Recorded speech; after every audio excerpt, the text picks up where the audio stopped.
Fala pessoal, tudo bem? Aqui é o Sandro Padial, canal Padial Jiu-Jitsu. Mais uma vez, com grandes personalidades, trazendo grandes personalidades do Jiu-Jitsu e das artes marciais para falar de história, filosofia, aquele resgate essencial, né, de nomes importantes do Jiu-Jitsu. De novo, meu grande parceiro de canal, Fábio Kirtakal, historiador, um dos maiores historiadores aí do Brasil, também professor de Jiu-Jitsu, vai me ajudar a conduzir hoje esse vídeo sobre o mestre Deoclésio Paulo, o mestre Del. Estamos aqui com alunos, né, com 3 alunos importantes do mestre. Fábio, é com você. Fala pessoal, obrigado Sandro, mais uma vez aqui no canal do Padial Jiu-Jitsu. E o Sandro hoje ele escolheu um tema que é bem interessante, que é falar sobre o mestre Del, né? Que foi um aluno muito importante da equipe do mestre Fada, né? E hoje nós vamos começar falando um pouquinho sobre a história do mestre Del. Mestre Del, hoje ele reside em Brasília, né? Ele está... Infelizmente, hoje ele não vai poder estar presente com a gente aqui. Nós estamos fazendo, obviamente, essa entrevista através de aplicativo, enfim. E o mestre Del está com uma certa dificuldade aí, por conta do estado de saúde dele, que está um pouco fragilizado, né? Ele está já com uma certa idade. Então, nós optamos por fazer por esse formato aqui, com os alunos que têm bastante contato com ele, falar sobre a vida dele, né? E contar como foi a trajetória do mestre Del. Tá? Eu queria começar perguntando e apresentando para o pessoal que não conhece qual foi o primeiro contato do mestre Del com o jiu-jitsu, né? Em que época que foi, aonde foi, como foi esse primeiro contato do mestre Del com o jiu-jitsu Fada? Bom dia a todos. Eu posso fazer essa resposta. Meu nome é Cristiano, sou faixa preta, quarto grau do mestre Del aqui em Brasília. Então, basicamente, o que ele passava para a gente, da história que foi repassada verbalmente para a gente, que ele começou no jiu-jitsu com 9 anos. Ele era uma criança muito, muito atentada, então ele tinha que gastar aquela energia e viu os colegas começando a fazer jiu-jitsu, aquela coisa, só que a família dele, de imigrantes portugueses, não tinha tanto recurso. Então ele ficava olhando de fora da academia e um dia o mestre Fada chegou: por que você não vem treinar? Ele falou: pô, eu não tenho kimono. Ele falou: pô, mas se não tiver kimono não tem como treinar, bicho. Sempre ele fala essa história que o mestre fala: pô, mas tu não tem nada, cara. Aí, então vem cá, vamos fazer um kimono para você. Aí começou com essa história do kimono feito do saco de farinha. Então o mestre Fada tirava, desbotava desamarrotava os sacos de farinha e com o molde de kimono ele ia, cortava aquele kimono todo torto para os meninos e dali praticamente a meninada começava a treinar, claro, sem pagar, porque a família do mestre, por ser imigrantes vindo de Portugal, praticamente de uma fugidos e tal, da recessão do país, naquela época, muito difícil, né? Então ele começou ali com esses 9 anos e continuou treinando com o mestre Fada, creio que até a época dele ir para o exército. Então, até a partir do momento que ele foi para o exército, eu creio que ele deve ter mudado a academia ou algo assim, porque como militar ele nunca ficava no mesmo lugar. Ele tinha essa necessidade de mudança, tá sempre acompanhando para onde o exército levava. Então, basicamente, a história de começo do mestre, o que ele passava para a gente foi isso, que ele começou com 9 anos, na academia Fada, vendo o treino, aquela coisa, a questão do kimono feito de saco de farinha, porque não existia empresas que faziam kimono, como é hoje, né, o mercado desenvolvido, e começou nessa luta. Ô, Cristiano, só para a gente situar o pessoal, você lembra o ano ou a idade atual do mestre Del? Só para a gente ter uma ideia de ano aí que isso aconteceu. Se eu não me engano, o Messi deve estar com 87, 86 anos, algo assim. Depois a gente faz essa conta aí para ter uma ideia. Essa conta, Não, é legal, só dizer... para a gente situar lá né, no tempo, né, sim, que nós estamos falando. Mas essa história que você falou do saco de farinha, eu já conversei com outros mestres, né, o João Rezende, ele fala a mesma coisa, né, que eles faziam lá os kimonos, né, inclusive a esposa do mestre Fada que fazia, né? Justamente. Ela que fazia disso. Então, o mestre, inclusive essa máquina, eu estava conversando, se eu não me engano, ou com a neta do mestre Fada, Camila Fada, ou com o Renan, não lembro bem qual dos dois. Ele falou que essa máquina existe até hoje. lá na casa deles, de Bento Ribeiro e tal. Então, a família tem um certo arquivo pessoal do Mestre Fada e ainda tem essa máquina lá, que deve ser aquelas máquinas Singer antiga, de pezinho, né? Que era de ferro fundido, aquela coisa bem, bem rústica, né? Eu creio que essa máquina existe, viu? Muito bem. Bom, você falou então que ele começou então a prestar, ele foi obviamente convocado para servir o serviço militar, né? Então a gente acredita que ele deve ter parado aí durante pelo menos um ano, né? Que é a época do serviço militar. A gente está presumindo isso daí, né? Cara, eu creio que não, porque ele deu aula no Exército. Isso que a gente não. Ele me lembra ele falando que quando ele veio para o Exército, como ele sabia jiu-jitsu, eu acho que aproveitaram ele de alguma forma para poder lecionar para os recrutas que estavam. Então, ele tinha uma turma dentro do Exército na época logo de começo. Então, que onde veio treinar Muniz Salomão, o mestre Cesário de São Paulo. Então, quer dizer, todo esse pessoal começou com ele introduzindo, sendo professor dos outros recrutas do Exército nessa época. Então, quer dizer, eu acho que ele não teve esse período de... Acho que era até diferente um pouco o serviço militar nessa época. Então, eu acho que ele já chegou já com serviço a cumprir, entendeu? Ele fazia o treinamento do pessoal e tal. Então, quer dizer, eu acho que esse período de parar, acho que não teve muito isso. Acho que ele meio que deve ter saído da academia Fada já direto para o lugar do Exército para poder lecionar, algo desse tipo, né? Entendi. Alguém lembra de alguma história interessante aí que ele fala desse começo dele no jiu-jitsu? Ele conta alguma passagem mais curiosa, assim, dessa fase mais antiga dele? Então, pessoal, meu nome é Daniel, eu sou faixa preta primeiro grau do Mestre Del. Eu comecei a treinar com o Mestre Del em 1998 e conduzo duas filiais do Mestre Del aqui em Brasília. E realmente a gente teve algumas histórias contadas pelo mestre ao longo desse tempo aí que a gente conviveu com ele. Agora, particularmente com relação ao passado, ele nunca foi de se vangloriar, de tirar, o jargão que a gente usa, de tirar muita onda com relação ao que ele fez ou deixou de fazer no passado. Ele foi sempre muito humilde com relação a isso. Mas um fato que ele contava para a gente que era bem interessante foi que quando ele entrou nas Forças Armadas, ele foi aproveitado pelos oficiais justamente porque ele conhecia o jiu-jitsu, só que não era o jiu-jitsu Gracie na época, porque o jiu-jitsu Gracie não aplicava muito aquelas ideias de mão de vaca e chaves de pé, tornozelo, joelho, essas coisas assim, que na época eram muito mal vistas, né? E ele conta que ele foi muito aproveitado, que os oficiais utilizavam ele para fazer isso. Então, montaram um tatame com uma lona e colchões embaixo, e ele passava essas técnicas para os oficiais. E por conta disso, ele começou a ter um tratamento diferenciado. Ele tinha sobremesas, ele comia as sobremesas dos oficiais, entendeu? Ao invés das dos praças. Então, tem esses pequenos detalhes aí que ele conta. Eu acho que é bem interessante a gente incluir isso, que foi por causa do jiu-jitsu que ele acabou, vamos dizer, melhorando um pouquinho a condição dele no Exército logo no início. No Exército, nas Forças Armadas. Não tem dúvida, isso aí as Forças Armadas nessa época tinham uma carência, né, de profissionais de defesa pessoal. Sim, até porque não existia, né? Não era só a questão da carência, acho que não existia, assim, era tudo muito novo. Quer dizer, os caras do jiu-jitsu antigo iam para Porto desafiar o pessoal do estivador, as coisas assim, que se a gente for pensar hoje, é uma coisa meio sem nexo, né? Quer dizer, para poder mostrar que a arte do jiu-jitsu poderia ser superior às outras, aquela coisa, né, de... Então, quer dizer, isso é verdade, eu concordo com isso. E a linhagem do Mestre Fada, por o Mestre Fada também ser das Forças Armadas, sempre eu acho que teve a parte ligada muito às Forças Armadas. Ele deve ter tido muitos alunos que devem estar espalhados aí hoje, são patentes altas, você pode ter certeza disso, que devem ter começado com o Mestre Fada.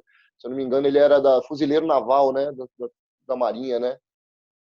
O pessoal, isso que eu acho interessante, se vocês puderem comentar a respeito, porque se ele entrou aos 9 anos de idade, né, na academia do Oswaldo Fada,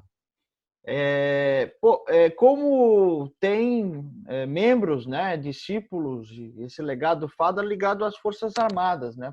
Então, obviamente, ele entrou aos 9 e posteriormente foi servir, né, o exército e tal. Qual é a correlação com o mestre Fada a ele ter seguido esse caminho? Será que o mestre Fada ele realmente indicava essa conduta, olha, ser militar é um bom negócio? Certeza. Com certeza, até porque eu acho que isso era do caráter do mestre Fada. Quem conheceu ele, o pouco que eu conheci, as 2 vezes que eu tive com ele, você via que ele era um ser humano diferenciado. Era uma pessoa de luz, ele ajudava os outros de coração aberto. Isso era uma coisa, ele vibrava diferente dos outros. Quem estava no tatame com ele falava, cara, a gente via no porquê que o Del era daquele jeito, porque o professor dele, cara, tinha atitudes que não eram normais de um professor de jiu-jitsu ter, entendeu? Então, o mestre geralmente chega, ele fica, né, 10º grau, aquela coisa. Pô, você fica, não, ele era a pessoa mais humilde do tatame, vinha, conversava com o outro, puxava assunto, aquela coisa assim, simples e não era forçada, era uma coisa de dentro do coração dele mesmo, né? Olha, meu nome é Ricardo, né? Eu também sou faixa preta da equipe Del, né? E eu sou de um período um pouco mais antigo, né? Eu comecei no jiu-jitsu em 1970, né? Em Vila Valqueire, na Rua das Camélias, numa academia pequena que havia lá, né? Do mestre Del. O diferencial que eu vejo daquela época em si, né? Para hoje, é que a academia do mestre Del era basicamente de crianças, né? Em um momento em que a gente vê que estava formatado em cima de adultos, né? E quem trabalha com jiu-jitsu sabe que é muito mais difícil trabalhar com criança do que sabe com adulto, né? Muito mais difícil, muito mais difícil. Como também é muito mais responsabilidade você dar aula para criança do que dar aula para adulto, né? Quando os pais levam as crianças para entregar para os professores, eles estão entregando aquilo que eles têm de mais importante, né? Eles estão deixando, sabe, com o professor aquilo que eles têm de mais importante. É uma imensa responsabilidade da aula para a criança. E o que acontecia nesse momento? Naquela época não tinha educação física escolar, né? Então as crianças ficavam, sabe, na escola. O melhor momento do dia, para mim, era a aula de jiu-jitsu. Era a aula de jiu-jitsu. Era quando a gente ia brincar, era quando a gente ia entreter com outras crianças, aquela coisa toda, né? E assim foi até 73, né? Você falou que começou, então, na década de 70 com o mestre Del, né? Então, nessa época, provavelmente o mestre Del já tinha saído do exército, né? Não. Ele era militar. Ele seguiu carreira até... Ele ainda estava no exército? Sim. Ele estava no exército, em 1970. Entendi. E aí, o que aconteceu? Ele abriu, então, uma academia para crianças, você está falando, né? Isso no Rio de Janeiro ainda, né? Me fala só, se você lembra mais ou menos o ano que ele abriu, o bairro onde vocês estavam lá. Fala um pouquinho do local lá. O ano exato, eu não posso falar. Eu posso falar, no caso, o ano, sabe, do que eu entrei, em 1970, né? 1970. O bairro é Vila Valqueire. É um bairro bem próximo da Vila Militar e do Campo dos Afonsos, que era onde o mestre Del servia, né? Que também é o bairro do lado de Bento Ribeiro, que é o bairro onde é a Academia Fada, né? Estamos falando de bairro de subúrbio, né? São bairros subúrbio, bairro pobre, já que, sabe, que até a linhagem Gracie sempre foi concentrada na Zona Sul, né? Sempre concentrada, sabe, na Zona Sul, nas áreas mais ricas do Rio de Janeiro. Outra questão que você falou, sabe, de militar e ter a ver muito com a linhagem Fada, né? É até a questão de você estar lidando com um bairro pobre, com pessoas pobres e opção de emprego, né? Vocação e também uma opção de emprego. Vamos falar, 1970, 72, 73, pessoas pobres, né? Qual a opção que você tem aos 18, 19 anos? Eu vou servir, eu vou tentar engajar. É uma opção. Quer dizer, você acredita que boa parte dos militares, né, dessa época, eles até se alistavam por falta de opção profissional, né, nesses locais, né? Não. E, sabe, isso daí aconteceu durante muitos anos, né? Eu não vou falar boa parte, né? Mas, enfim, tem gente que é vocacionada, mas é claro que a questão da sobrevivência, do emprego, isso influencia muito, né? Influencia muito. E também, Ricardo, pelo que você está falando, então, só para eu entender, o mestre Del, então, realmente, ele era, eu acredito, né? Ele era um prestador de serviço do Exército, porque, assim, então, se ao mesmo tempo que ele estava dentro do Exército, ele tinha uma academia, quer dizer, ele não estava naquele sistema que a gente conhece, onde o praça, né, o soldado, ele fica interno o tempo todo lá, né? Quer dizer, ele tinha, então, possibilidade de ter a escola fora, é isso, né? Não, mas é o seguinte, né? Militar é dedicação exclusiva, né? É full time. Você tem, ao tempo todo, você pode ser acionado, né? Você pode ser acionado e pronto, né? Se você for acionado, você vai trabalhar, né? Tanto que ele, na época lá, ele tinha um faixa marrom, que era o instrutor, né? Nos dias que ele não podia ir, quem dava aula era esse faixa marrom, que eu não me recordo o nome. Eu era criança na época, né? Era esse faixa marrom. Algumas vezes, ele estava de serviço, ele tinha que fazer viagem, ele não poderia ir, né? E era esse faixa marrom que, olha, que dava aula. Eu não me lembro, sabe o nome, né, desse faixa marrom. E daí, sabe que o grupo era em torno de 15 crianças, né? Não tinha nenhum adolescente. Não tinha nenhum garoto de 16, 17 anos, tal. Era tudo uma garotada, de 7 a 10 anos, mais ou menos isso, 11 anos. Inclusive, o filho do mestre Del também era dessa turminha, né? O filho dele também estava, sabe? O filho dele bate de idade comigo, né? Ou com meu irmão.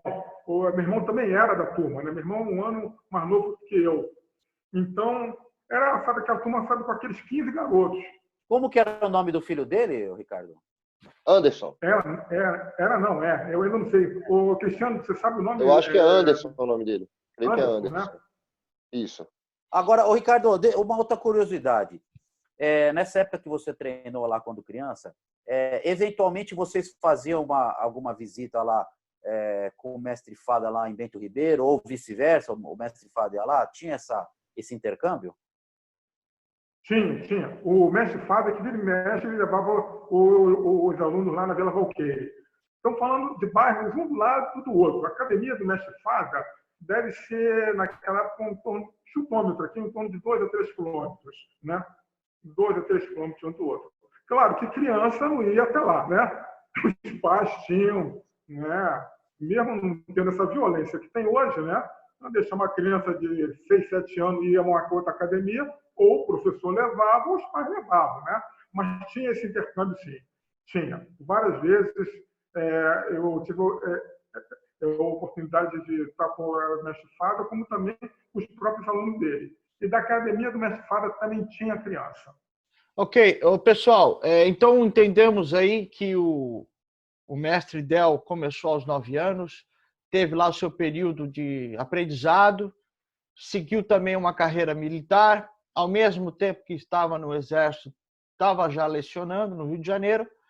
E que momento que ele saiu do Rio de Janeiro e sua próxima cidade importante, a qual ele montou uma academia e tudo mais?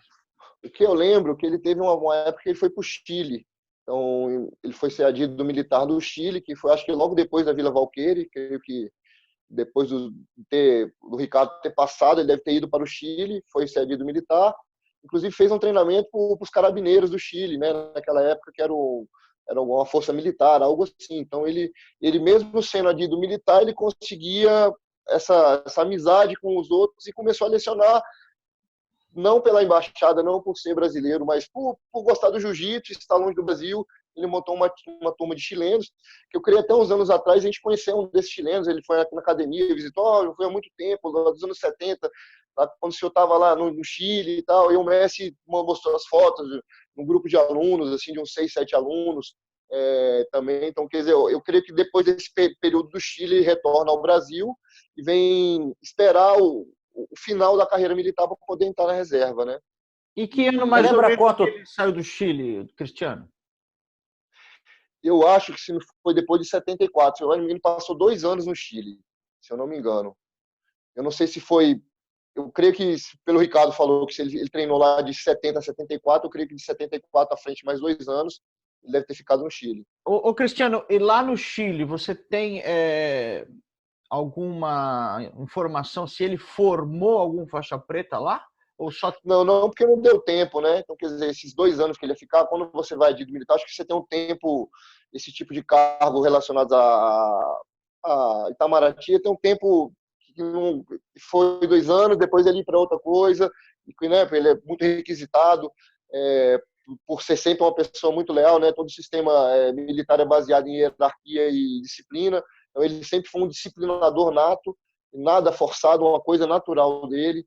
Então, quer dizer, eu mesmo sou prova disso, que eu era uma criança totalmente disciplinada, e o mestre que botou a gente no caminho. E eu, como o Ricardo falou, era uma turma de adolescentes, entendeu? Que entregavam na mão do Del aqui em Brasília, e daí foi tendo um legado dele, foi formando um legado, né?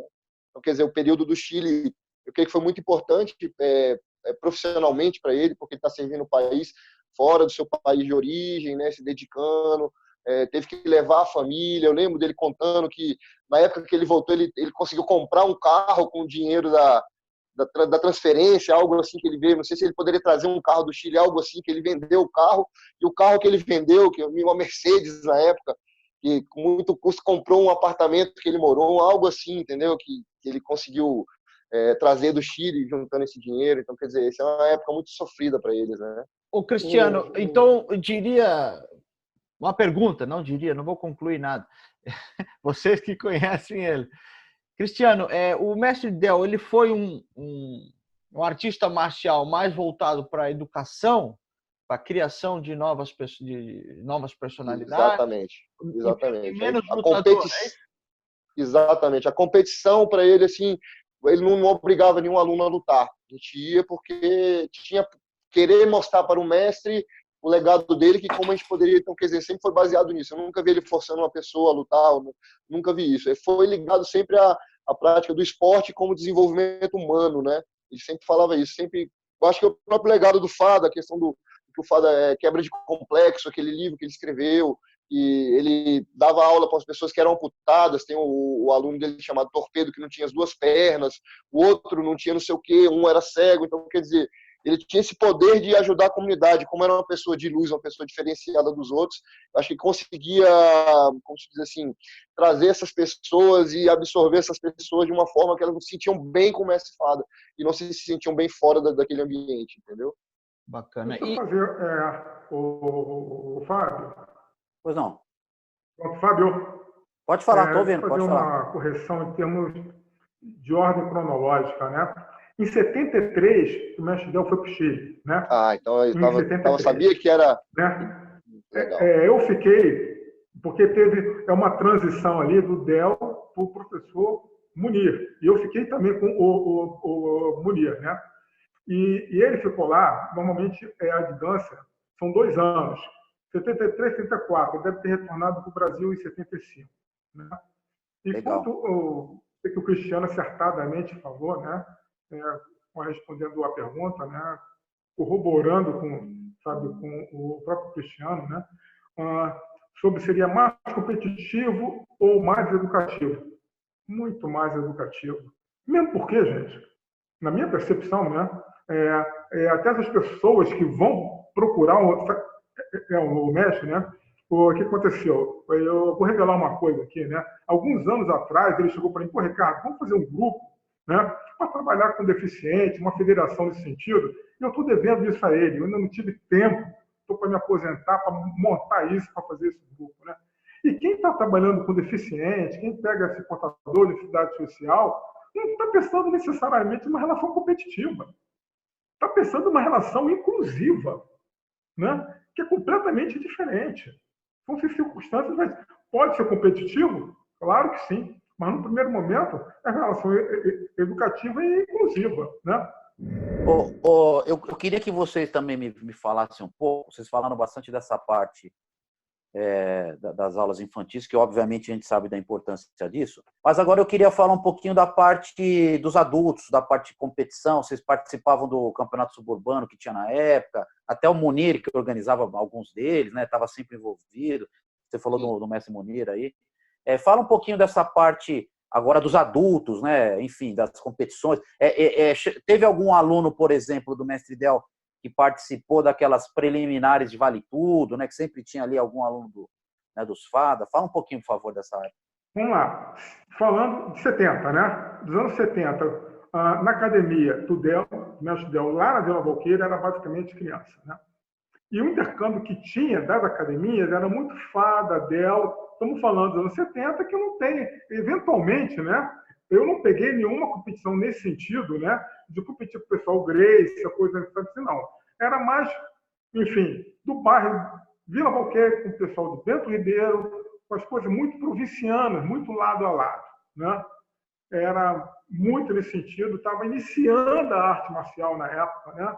Ainda era muito desconhecido e não tinha esse intercâmbio que tem hoje. O que ele passava... forte, cada um estava em cada canto, podendo... cada canto a gente se comunicando. É isso. O que ele passava também muito verbalmente para a gente também era o seguinte: ele tocava muito nesse assunto de 1954, quando a Academia Fada foi desafiada pelos Gracie, que o Fada levou os seus atletas lá na academia, acho que Barão de Rio Branco, uma coisa assim. Ele me mostrava quando a gente ia no Rio, foi naquele prédio lá que era a academia do Gracie, ali de sétimo andar, algo assim, e lá era um tatame. Quando chegou lá, estava a imprensa toda, a gente viu que era uma...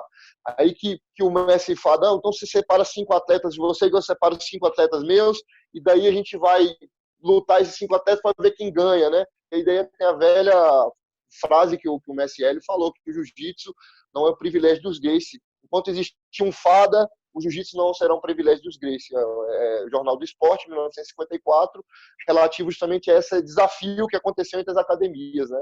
E uma coisa muito importante, que era como o mestre Fada dava aula em subúrbio, diz que quando o pessoal ia entrar no tatame, era todo mundo gritando água de poço, para querer humilhar o pessoal que vinha de Bento Ribeiro, de outras zonas que não tinham tanto... não eram abastados quanto o pessoal dos Gracie, que davam aula, Copacabana, Ipanema, como todo mundo sabe.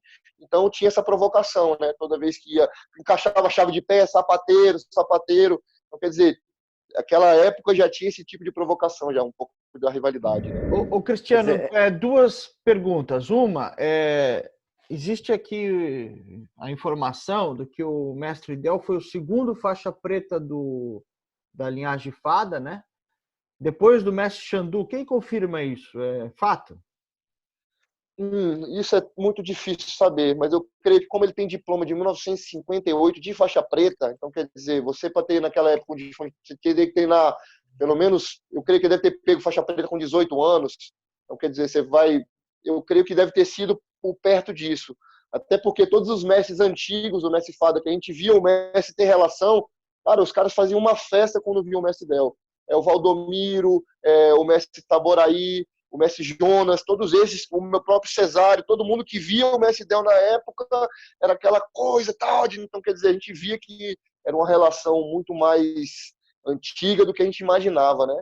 E até essa questão de relação, há anos atrás teve uma sessão pública no Senado em memória ao mestre Hélio Gracie. Então vieram o Rickson Gracie, o pessoal da família Gracie, e convidaram o mestre Del, por ser 9º grau, a comparecer. E eu estava com o mestre na sala, acompanhando, foi na sala do senador Arthur Vigílio, estava presente o ministro Fux.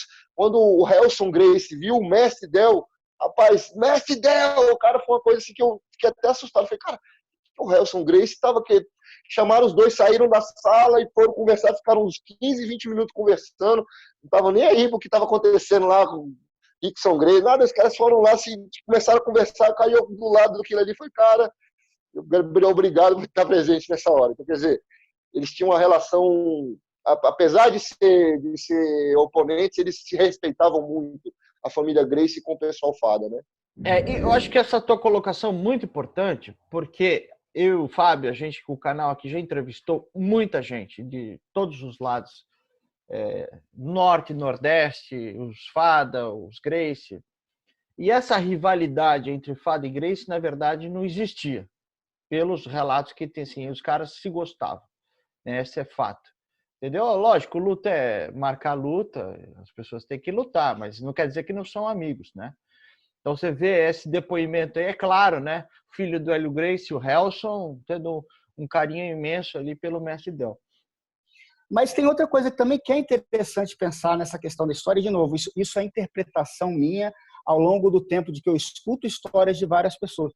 Não tem muito sentido numa época em que existiam tão poucas pessoas praticando a mesma coisa, esse ódio que foi propagado ao longo do tempo. Não existia isso. Na realidade, eram pessoas que estavam querendo levar o nome, só que com objetivos completamente diferentes. O Fada, em si, ele não tinha, pelo menos pelo que eu li, até onde eu cheguei, pelo que o próprio mestre Del falava ao longo da vida dele, ele nunca teve essa ambição de se tornar, por exemplo, o Gracie. o Hélio Gracie, ou falar que foi o criador de alguma coisa. O Fábio nunca falou isso, eu nunca vi ele falando, nós criamos o jiu-jitsu. A única coisa que ele falou é, os Gracie não criaram o jiu-jitsu. Eles não são os responsáveis por isso, eles são um dos responsáveis. Então, é interessante trazer essas informações justamente por causa disso. Existe um telefone sem fio. Essa matéria de 1954, que a gente lê só o título, ela mesmo não deixa claro quem foi que ganhou. Acabamos com o tabu dos Gracie. Exatamente. A matéria é essa, acabamos com o tabu dos Gracies. Então, você presume que tabu é esse, né? Você perdeu de alguma forma o tabu, né? Então, a gente chega a imaginar dessa forma. Exatamente, isso aí. Então, o mestre Del tem uma história longa lá em Brasília, né? E sabendo que também em Brasília tinham outros mestres, lá como o Armando Virdet, que é da linhagem clássica do Hélio Gracie, né? Qual era a relação do mestre Del com outros mestres lá em Brasília? Conta um pouco dessa história dele em Brasília, por favor. Nossa, ele se relacionava muito bem com todos os mestres, tanto o mestre Armando, os irmãos Barreto também, que eram mestres, que foram os criadores da Federação Brasiliense na época, em 1994, a primeira federação de Brasília. Então, quer dizer, a relação entre eles, nossa, era um alto nível, é como se tivesse dois embaixadores de países diferentes conversando, aquela coisa que você via que passava um pouco, transcendia um pouco a faixa, o kimono, né? Então, justamente por ser mestre, você chega a um ponto que você vê o jiu-jitsu de uma outra forma, né? Você quer dar mais contribuição, quer fazer mais pelo esporte do que a questão comercial. Então, todos esses mestres, quando vieram a Brasília, eles não queriam ganhar dinheiro dando aula. Então, meio que vieram, se aposentaram do seu serviço do funcionário público e daí começaram a retornar ao jiu-jitsu, a lecionar o jiu-jitsu, né? Então, o mestre chegou em Brasília no final, começou a lecionar em Brasília no final de 94, e daí não parou mais até, creio que 2 anos, 3 anos atrás.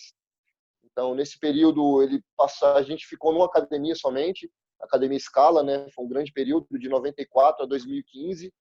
E nessa, a gente, 21 anos nessa academia, a gente colheu bastante frutos. Deve ter cerca de mais de 150 faixas pretas formados pelo mestre, espalhados por Brasília inteira.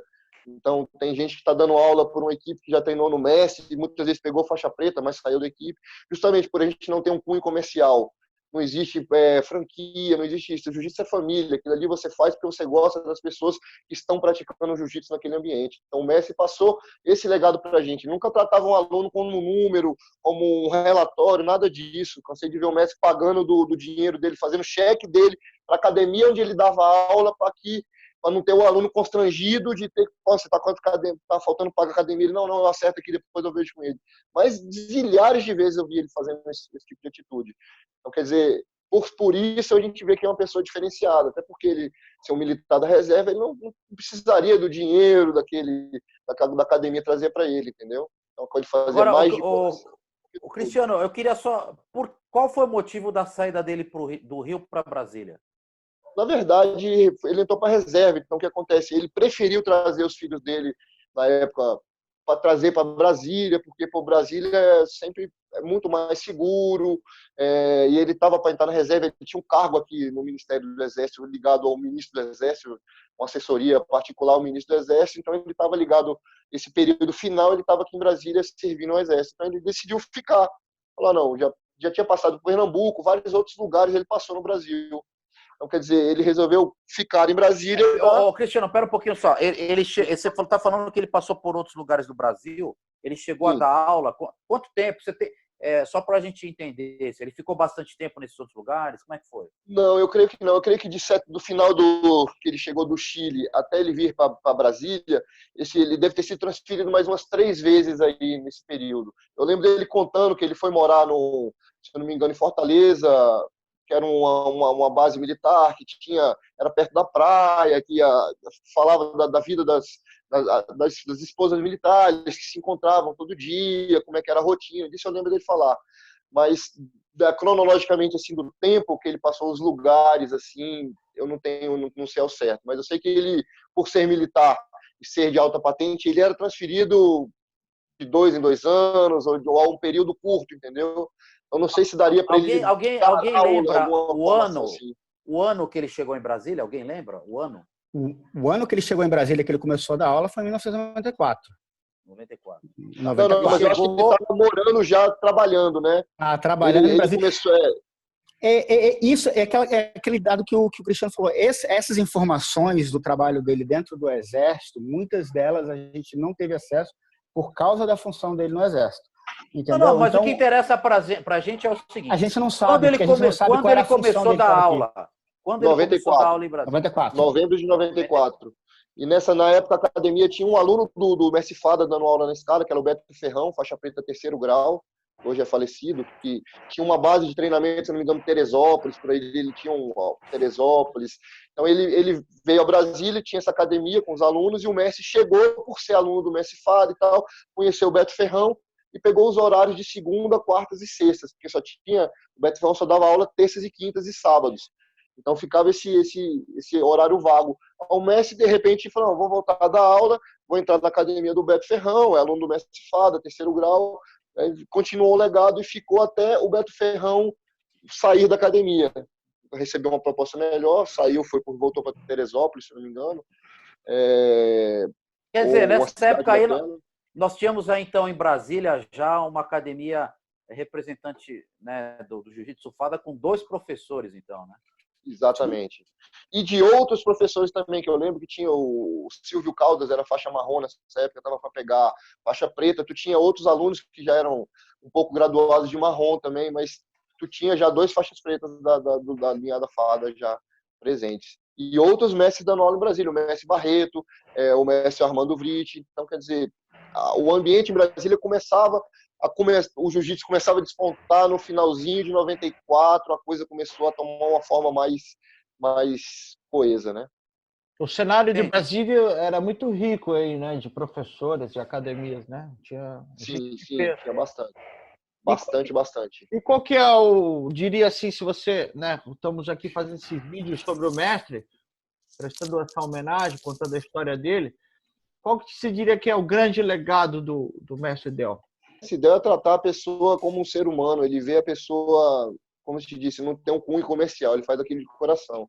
Então, ele ajudou muita gente, pessoas que vinham com depressão na beira do tatame, ficavam olhando o treino. Cara, o mestre vinha conversar e tal, não sei o quê. Quando você viu, o cara já estava treinando. Mestre, eu sofri de depressão, hoje já não sofro mais. Então, ele tratava o jiu-jitsu para o bem das pessoas.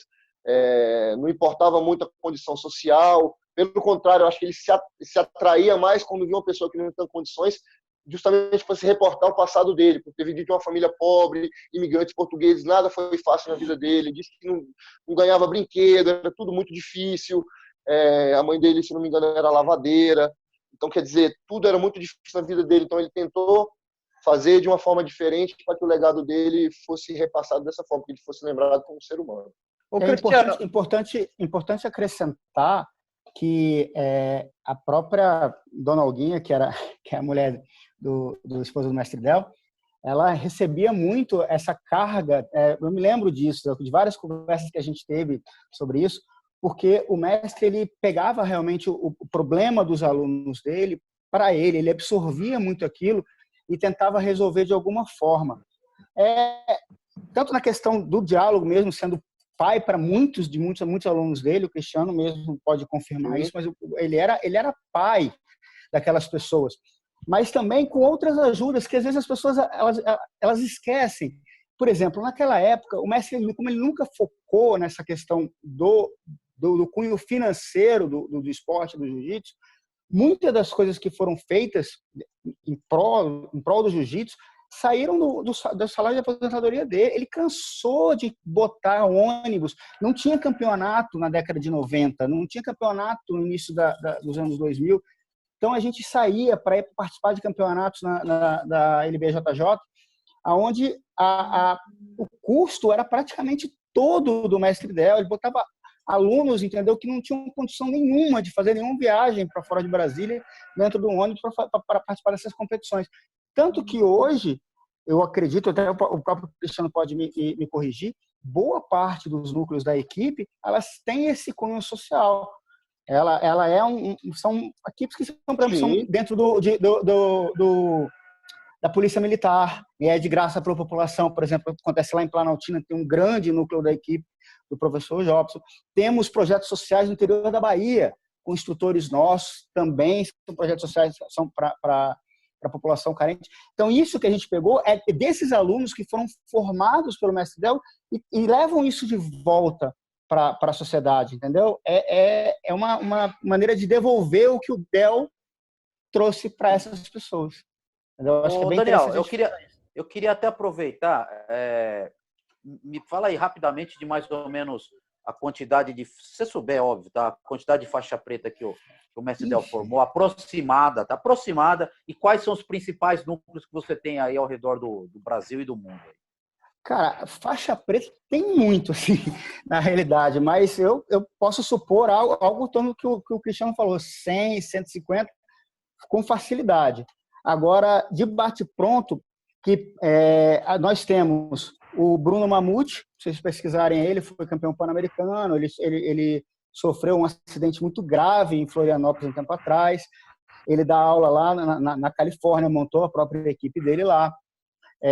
Nós temos o Rony, que também foi... O Rony foi um desses alunos que o mestre realmente apoiou muito a infância dele. Ele dá aula em Austin, no Texas, ele também não faz parte da equipe, mas hoje em dia ele sobrevive graças ao que o mestre Del trouxe para ele. O Rony foi um desses alunos que o mestre realmente pegou no colo e ajudou. O Cristiano pode confirmar isso. Que mais? Nós temos aqui no Brasil, nós temos no Pará com o Neto, nós temos no Ceará com o André, temos o Felipe, o Bellini, o Napoleão, essa galera tudo aí no interior de São Paulo. Nós temos, aí eu não vou saber pronunciar, mas nós temos alunos também Marrocos, na França e Marrocos, eu não sei falar o nome. Nós temos em Oman também, mas eu também não consigo pronunciar o nome dos caras. Mas então a gente tem gente espalhada pelo mundo todo, mas em todos esses casos não existe franquia, não existe uma cobrança de anuidade, uma obrigatoriedade de vestir a bandeira, de botar a logo do mestre. A gente também não impede da pessoa ter o próprio nome, ter o próprio logo. As pessoas usam normalmente com orgulho mesmo, para mostrar o que foi feito. Entendeu? Não existe essa visão que existe hoje em dia. Não falando que é algo negativo, que graças a essa visão que se tem hoje em dia do jiu-jitsu é que ele está se expandindo dessa forma. Mas é uma outra maneira de enxergar as coisas. Entendeu? De ter uma família realmente que ela cresceu organicamente. Eu acho que essa é a grande visão. Daniel, você falou fora do ar ali que era mais ou menos uns 1.200 alunos ativos, né? Alunos, por aí. Legal. Por aí. Só em Planaltina, que é aqui do lado, em Brasília, a gente deve ter o quê? Uns 150, 200, é muita gente, entendeu? Em São Paulo, a gente, do aluno do Felipe Letra, uns 300. É muita gente mesmo. Bacana. Muito bem. Ô Daniel, eu queria... A gente falou bastante da vida do Mestre Del aqui, né, nessa matéria. Obviamente que eu já falei no começo, mas eu queria repetir isso daí. O Mestre Del, ele hoje ainda está conosco aqui, mas ele está, né, sem condição de dar entrevista. Eu queria que você falasse hoje de como que ele está hoje, o que ele anda fazendo. Fala um pouquinho dele atualmente. Tá. O Mestre Del já está com uma certa idade. Ele está aposentado, está bem de saúde, está vivendo com a dona Olga. A gente sempre vai lá, os alunos, tem muitos alunos que tem um ciclo muito próximo ao mestre, o professor Vitor Marçal, o Felipe Bastos, o professor Biga, Cristiano, Bernardo. Esse pessoal está sempre muito junto do mestre. Toda a possibilidade que a gente tem de conseguir trazer o mestre para dentro da academia, para ele participar, para o pessoal ver os alunos, a gente tenta fazer. E é nítido como é que a gente vê a melhora da fisionomia do mestre quando a gente consegue botar ele no tatame conosco. E, na realidade, foi uma coisa muito difícil da gente conseguir assumir as turmas do mestre, porque realmente o mestre ele chegou numa certa idade, então ele não estava mais conseguindo passar todo aquele conhecimento que ele tem. E estava começando a prejudicar ele mesmo, por causa dos horários de cumprir os treinamentos. Então, a gente conseguiu convencer ele a deixar isso na nossa mão. Mas toda hora que a gente pode, a gente traz ele para perto, porque a gente sabe que, cara, a vida dele é isso. Há anos, o que ele vive é o jiu-jitsu. Eu não sei o que mais que vocês gostariam de saber com relação à vida dele pós 2016, 2017. Não, eu pergunto assim, é que a gente fala aqui, né, bastante dele, mas só para o pessoal saber que ele ainda está aqui, Sim, né? tá Ele bem, está lá, tá quietinho, bem. está em casa, né? Ô, Sandro, Bem. tem alguma? E não, e ele quando vai na academia, bota o kimono, sobe no tatame, parece que volta, relembra tudo e como, bicho, o quê? E vê a gente assim, as histórias, tu lembra de uma história que relembra muita coisa ainda, então quer dizer, isso faz bem para ele, ele depende daquilo, o sangue dele corre jiu-jitsu. Tem muita história que ele conta da época, do próprio Torpedo, ele fala do Torpedo treinando, na época ele repete essa história, que tinha uma escadaria, que ele tinha que subir e descer, que ele era um exemplo para todo mundo. Ele lembra... estrangulamento do Torpedo, né? Ele falava que o estrangulamento vinha os cotocos, falou, rapaz, você ia treinar com um cara, como é que você passa a guarda do cara que não tem uma perna? Quando você pensou que passou a guarda, vinha um cotoco no teu pescoço, ele esticava a gola, você batia do estrangulamento. E por ser uma pessoa que não tinha perna, disse que ele tinha uma força no braço extrema, questão dos membros superiores. Então, cara, não era fácil. Eu não sei se vocês já tiveram a oportunidade, eu acho que, não sei se o Cristiano, o Daniel, o Ricardo, acho que sim, mas eu já fui em Bento Ribeiro há 2 anos atrás, tá? Onde o mestre Del deve ter ido, com certeza, lógico. Rapaz, a escadaria que tem ali, meu Deus, cara. É uns degraus dessa altura, assim, cara. Curto, assim, parece uma... Eu nem sei descrever. Você tem que abaixar para subir. Cara, é uma escada, assim, medonha. E eu realmente fico impressionado com o Torpedo, né? Ele é com um carrinho de rolemã, né? Eles falavam. Isso, exatamente. Porra, cara. Claro. Impressionante, cara. Impressionante mesmo.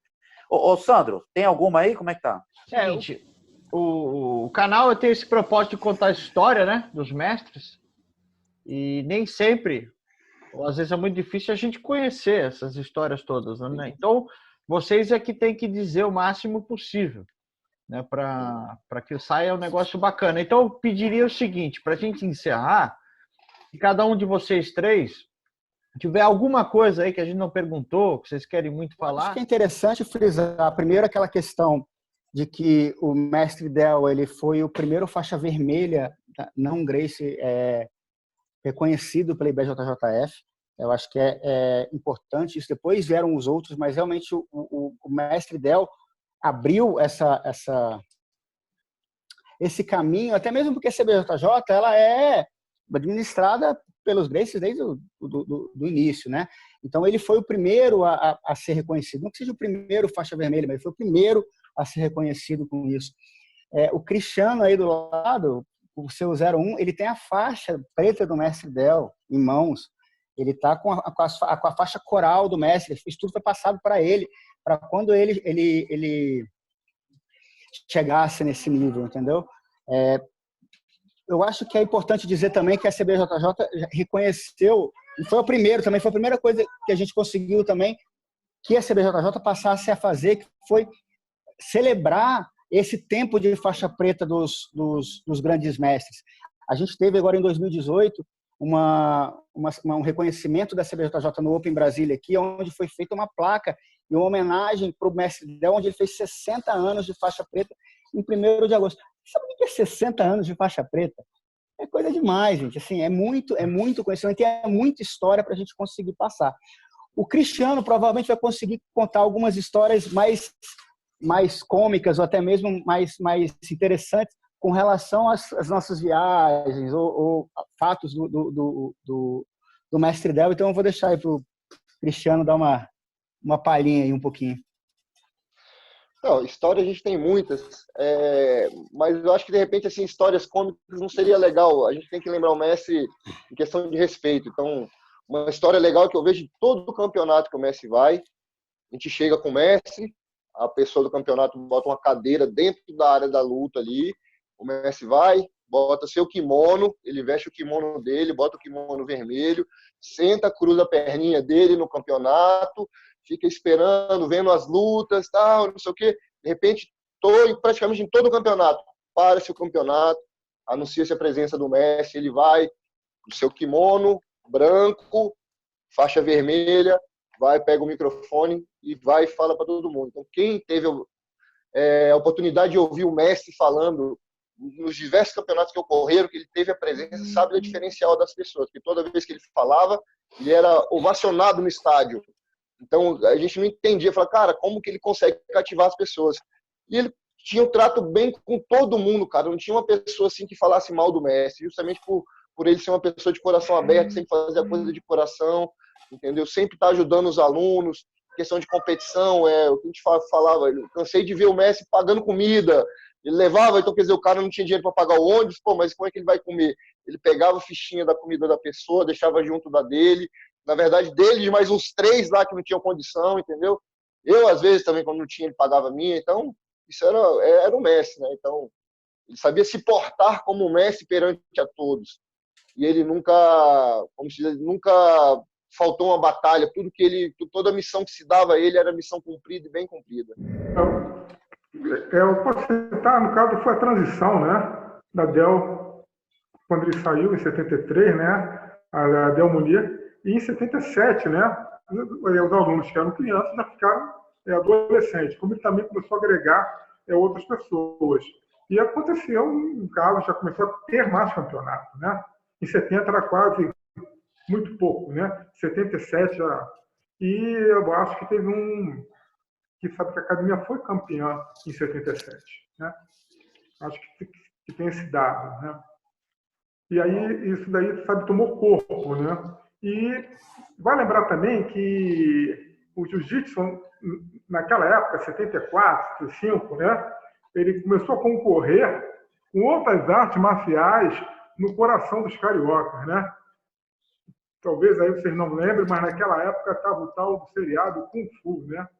Aí um dor de academia de Kung Fu, de Karatê, né? E, enfim, e as crianças, não crianças, adolescentes, adultos queriam fazer Karatê e o Kung Fu, né?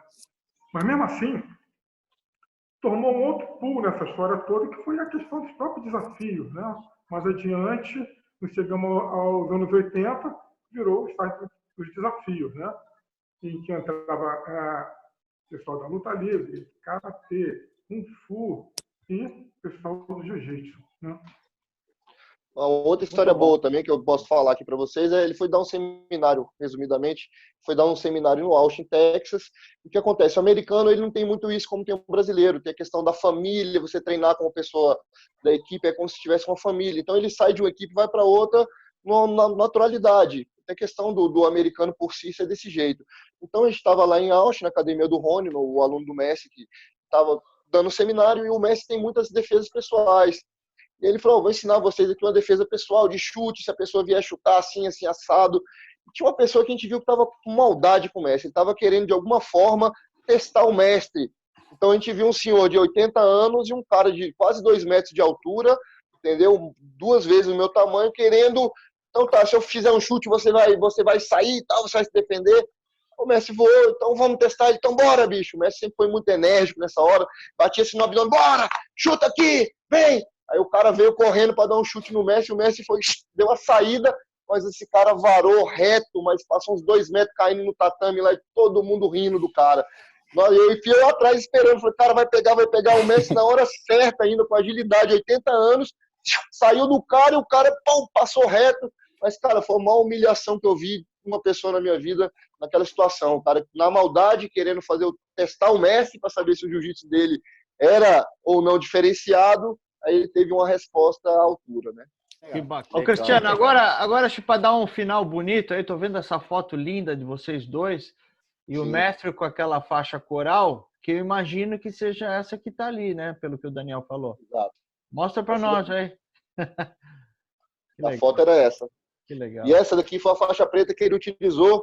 Eu creio que deve ser a mais antiga dele, porque ele era faixa preta 5º grau quando veio a Brasília, porque ele ficou por estar servindo no exército, ele não ficou com as faixas represadas.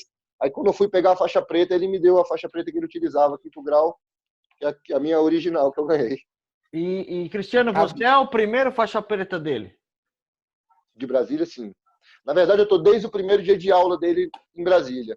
Ele veio dar uma aula experimental na academia, eu participei daquela coisa e ele retornou em fevereiro para começar o treinamento, né? Como se ele tivesse começado no final de 94, passou a período de férias e em fevereiro ele já começou, fevereiro de 95.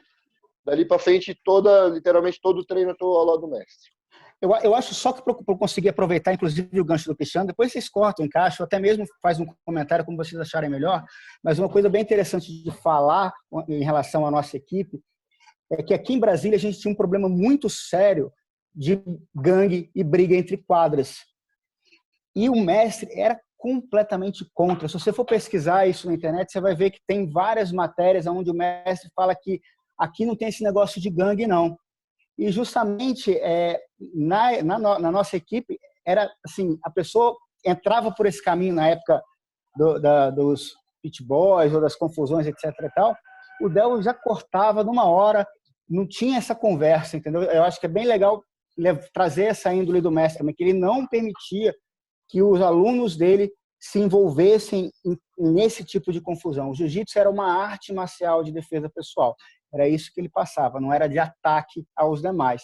Então é bem interessante falar isso, porque juntou muita gente de várias quadras que na época eram rivais, adolescentes, crianças, que brigavam para treinar com o mestre Del e mudou a maneira como essas pessoas se comportavam no seu dia a dia. Então, eu acho que é interessante por causa da época de Brasília, que era bem violenta nesse aspecto. Que legal. Pessoal, olha, foi um grande prazer. Cristiano, Daniel, Ricardo, Fábio, que sempre me ajuda aqui no canal. A gente começou com esse trabalho porque a gente ama o jiu-jitsu, né?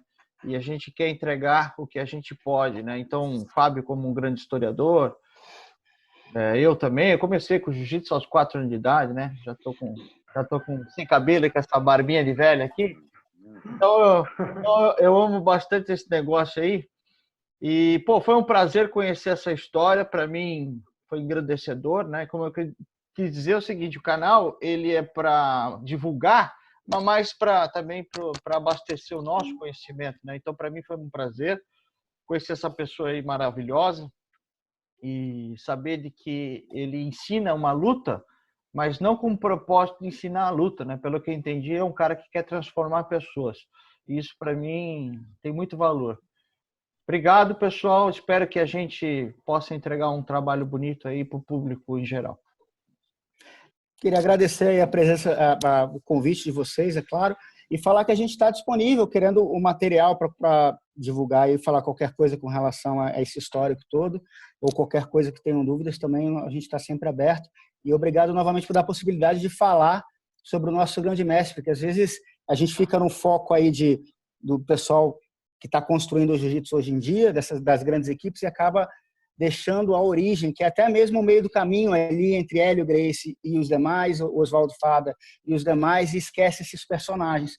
E o mestre Del é um desses personagens muito importantes aí para a história do jiu-jitsu aqui na nossa cidade, no próprio país. Maravilha. Muito bem.